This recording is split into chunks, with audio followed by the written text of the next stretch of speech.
નમસ્કાર મિત્રો, વિડીયોમાં તમારું સ્વાગત છે। જે હા મિત્રો, અત્યારે હાલના મોટા અને મહત્વના સમાચાર સામે આવી રહ્યા છે। તો મિત્રો, સમાચારમાં વાત કરીએ તો આદુની ચા સ્વાસ્થ્ય માટે ખૂબ જ ફાયદાકારક માનવામાં આવે છે। તે પાચનમાં સુધારો કરે છે, શરદી અને ખાંસીની રાહત આપે છે અને શરીરને ઉર્જા પણ આપે છે। પરંતુ શું તમે જાણો છો કે આ આદુની ચા પીવાથી કેટલાક લોકો માટે હાનિકારક પણ થઈ શકે છે?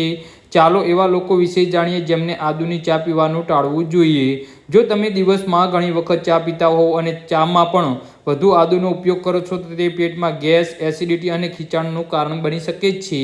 જે લોકોને પેટની સમસ્યા હોય કે તેઓને આદુની ચા ન પીવી જોઈએ। જો તમારું બ્લડ પ્રેશર લો રહે છે અને તેમાં આદુનું સેવન કરો છો તો આજથી તમે તેને બંધ કરી દો, કારણ કે આદુની ચાનું વધુ પડતું સેવન બ્લડ પ્રેશરનું વધુ ઘટાડી શકે છે।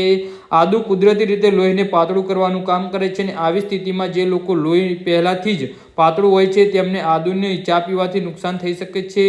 આવા લોકોએ આદુની ચા પીવાનું ટાળવું જોઈએ। જી હા મિત્રો, તો આના વિશે તમારું શું કહેવું છે તો નીચે અમારી કમેન્ટ બોક્સમાં જરૂરથી જણાવજો અને અમારી યુટ્યુબ ચેનલને સબસ્ક્રાઈબ કરવાની ભૂલતા નહીં। ધન્યવાદ।